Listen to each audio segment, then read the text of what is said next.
In this lesson, we are gonna cover the following topics. First, we are gonna learn when to use this tense. As I mentioned briefly before, this is not the only past tense that we have in Spanish. So there are some cases in which we use this tense, but some other cases in which it's not that natural to use it. So we are gonna learn to distinguish when to use this one and when not. Then we're gonna see the three types of Spanish verbs. If you already watched the past lesson we did on the present tense, you might remember this, but in case you didn't, we are gonna refresh that a little bit. Then we are gonna learn how to conjugate the regular verbs, so the verbs that always follow the same pattern. And then we are gonna see some example of irregular verbs. So the same as with the present tense, in the past tense, there are also some verbs that are conjugated differently than the others, so you need to sadly memorize them. It's a bit of work, but well, with patience and practice, it's something that you can learn. So yeah, as I said, we are gonna start this lesson by learning when to use this tense.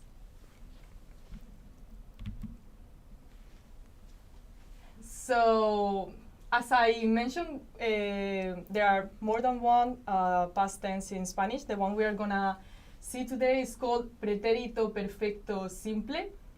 To make it easier, the simple past. This tense we use it when we talk about something that was completed in the past. So something that already happened and it's done. So for example, él compró un coche nuevo. Él compró un coche nuevo. He bought a new car. So yeah, that's an action you did in the past and it's already done. The second case is when it's part of a series of events that happened in the past. So, for example, me levanté y desayuné. Me levanté y desayuné.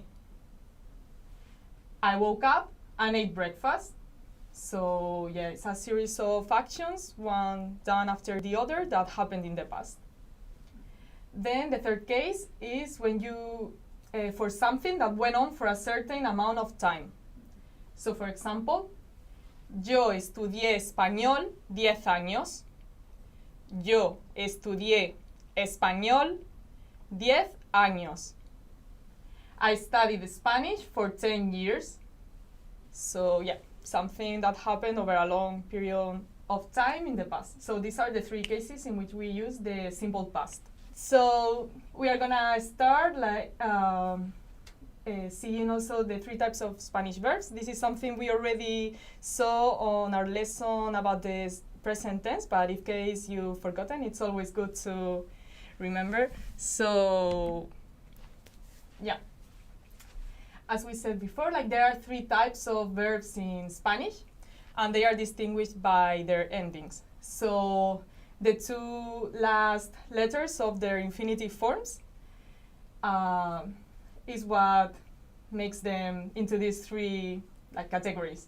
So we have the verbs that end in AR, ar, such as hablar, hablar, which means to speak.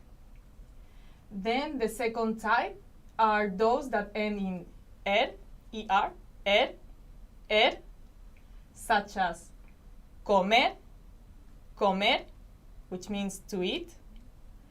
And lastly, we have those that end in ir, ir, such as dormir, dormir, to sleep. So we have these three types of verbs, and then, depending on how they are conjugated, if they follow the same pattern or not, we have regular verbs and irregular verbs. So we are gonna start seeing how to conjugate the regular verbs. So as I said, the ones that always follow the same pattern.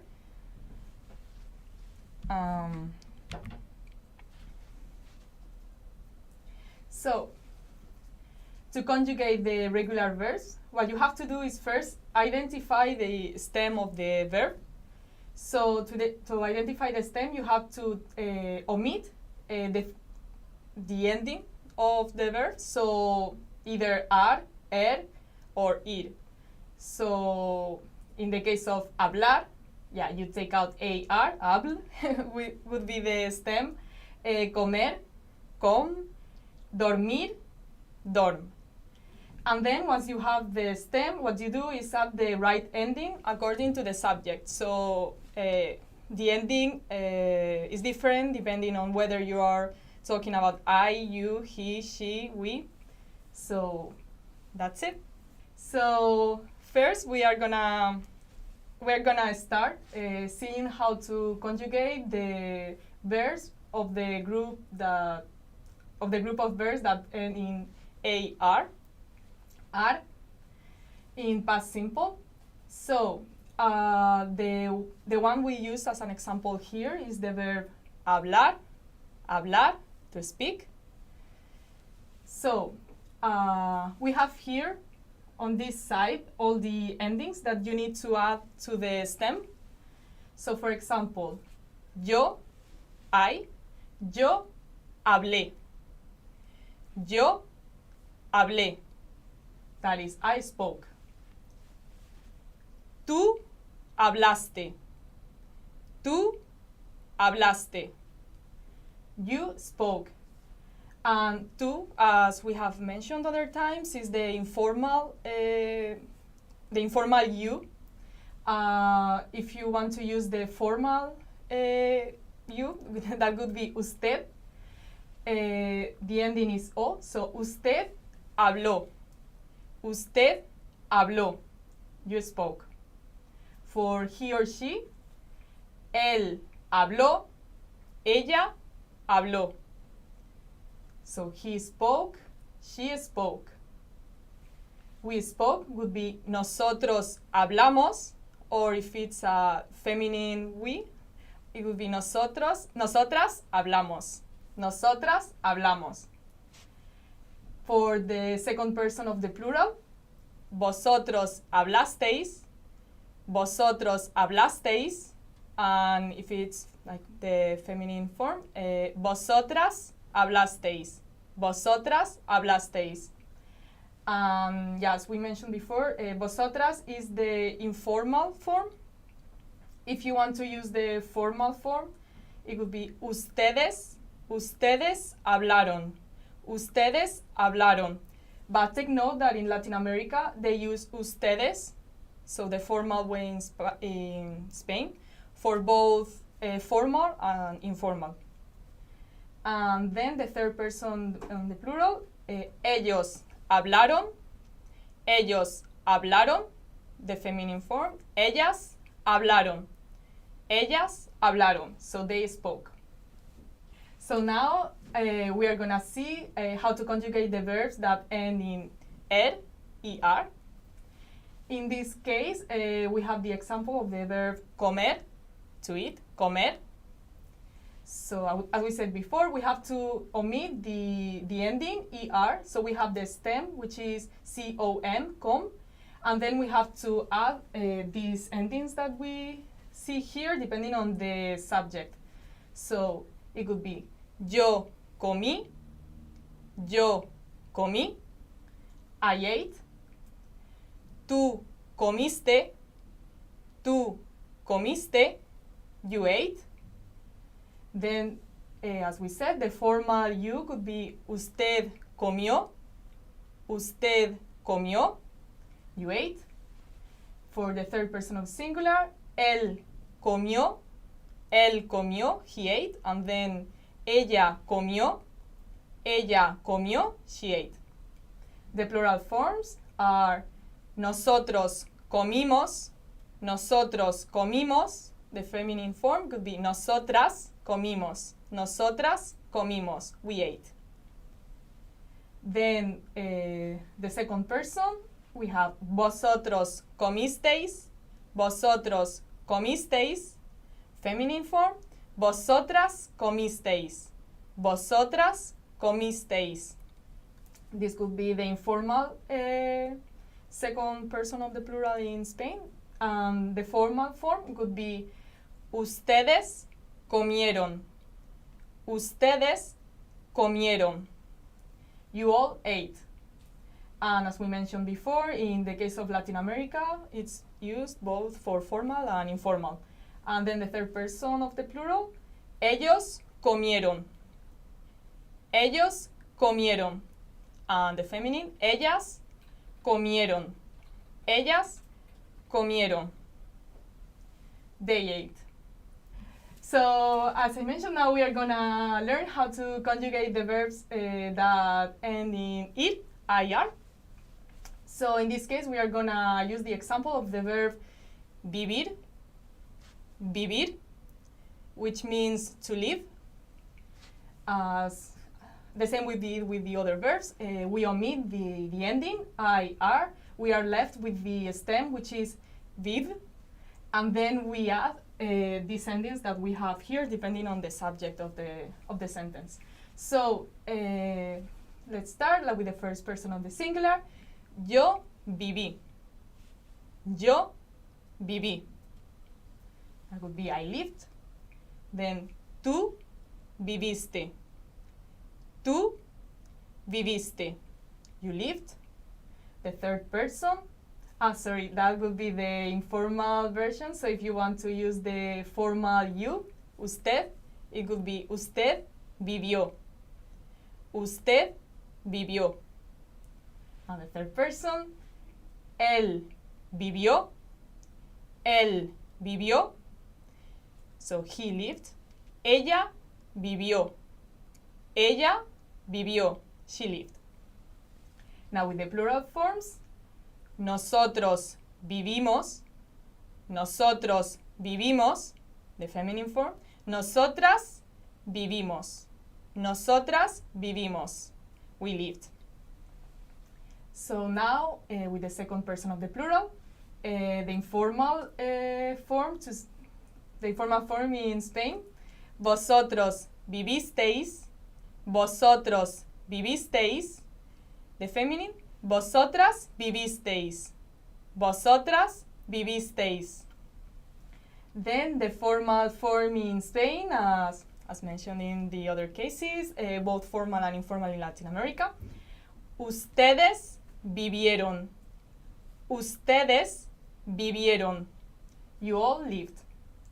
And to finish, the third person of the plural, ellos vivieron. Ellos vivieron. The feminine, ellas vivieron. Ellas vivieron. They lived. So now you're able to conjugate all the regular verbs. Now comes the most difficult part, the most dreaded part for all Spanish learners, and it's that not all verbs are regular, as we mentioned. We also have irregular verbs. Sadly, there's no pattern for these ones. You just need to learn all of them by heart, memorizing them. So as I mentioned before, the regular verbs are those verbs that do not follow patterns, so you have to memorize them, sadly. But little by little, with practice, you can get there, so don't worry.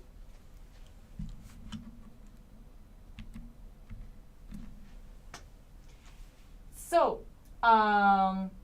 we cannot conjugate here all the irregular verbs in Spanish, so we took an example of one of the most common used verbs. In this case, the verb ir, which is the verb to go. So as you see, we don't have the endings we used to have for the other verbs because it's irregular. So like if you pay attention, you can see that you cannot follow the same rules as before, because we used to omit the ending, right? The AR, ER, or IR, and in this case it's IR. So if we omit that, we are left with nothing, right? So let's start with the conjugation. We have yo fui, I went. Tú fuiste. Tú fuiste. You went. And this is the informal form in Spanish. The second person. Then usted fue. Usted fue. You went. That's the formal version. Now for the third person of the singular. Él fue. Él fue. He went. Ella fue. Ella fue. She went. For the plural forms, we have nosotros fuimos. Nosotros fuimos. The feminine, nosotras fuimos. Nosotras fuimos. We went. Then we have the informal second person of the plural in Spanish. Vosotros fuisteis. Vosotros fuisteis. The feminine, vosotras fuisteis. Vosotras fuisteis. Then the formal form in Spanish, and both formal and informal in Latin America. Ustedes fueron. Ustedes fueron. You all went. And the third person of the plural, ellos fueron. Ellos fueron. And the feminine, ellas fueron. Ellas fueron. So, yeah, this is only one of the, I don't know how many irregular verbs there are in Spanish. There are quite a few of them. So other common irregular verbs are the verb to be. But it's funny because the verb to be is conjugated exactly the same as the verb to go. I mean, it's quite a strange coincidence, but yeah, with this conjugation, you already know how to conjugate to go and to be in Spanish. So yeah, that's something. Then estar, to be, also. Estar, to be.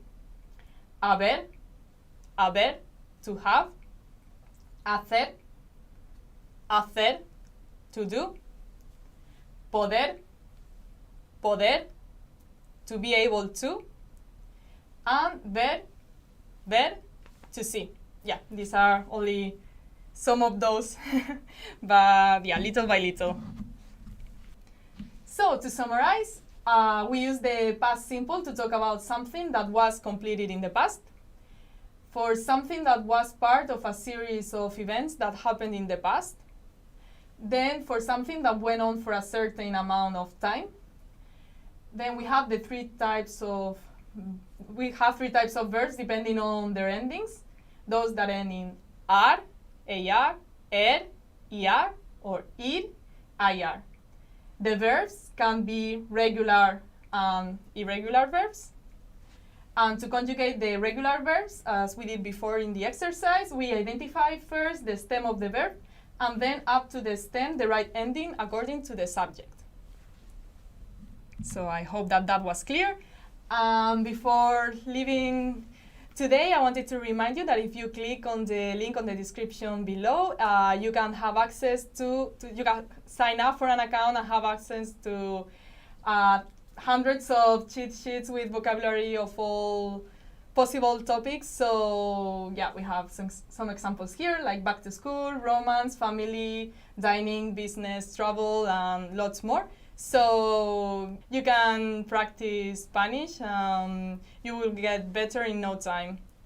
So, yep. Hasta luego.